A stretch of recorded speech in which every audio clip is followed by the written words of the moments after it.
encuentras algo, cuando tú encuentras dos cosas contradictorias, una de ellas es la que va a favor de corriente, vamos a decir, y la otra es la que va contra corriente, la auténtica es la que va contra corriente, que es la que ha podido sobrevivir.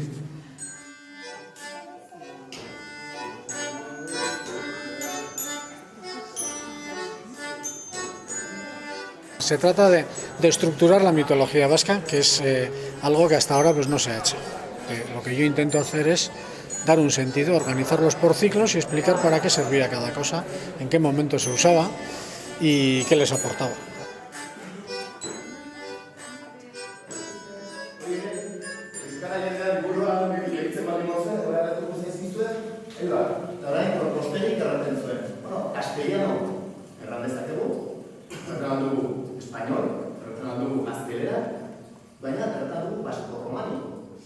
Historia kontatu digute manera batez, manera interesatu batez. Nik ere kontatu dut beste manera interesatu batez, baina horrek ez du erran nahi egiaren parte handi bat ez denik. Ematea hitzaldi euskaraz eta erran, pero bueno, voy a hablar ahora en vasco románico. No es correctua da, correctua da diarra. Bueno, serie ez dago gure lablandi atantea.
Hemengo entzulea,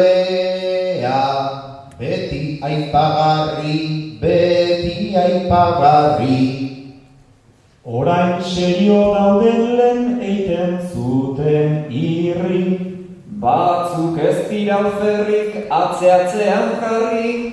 Logurea daukate gertatzen da sarri.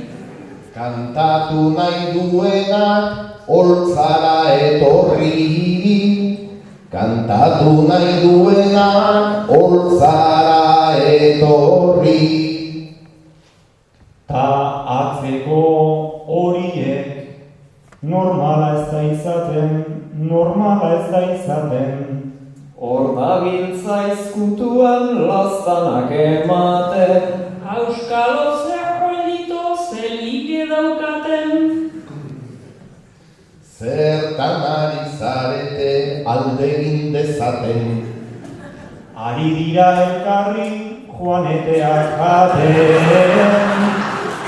Ari dira elkarri joaneteak jaten. Joaneteak jantakan ekin eta ekin. Ze espero liteke joanta joanitakin. Tripak nahasten zaizki metafora horrekin. Segi konzentratuta arsenikoarekin. Romantikoagoa da mariatxiekin.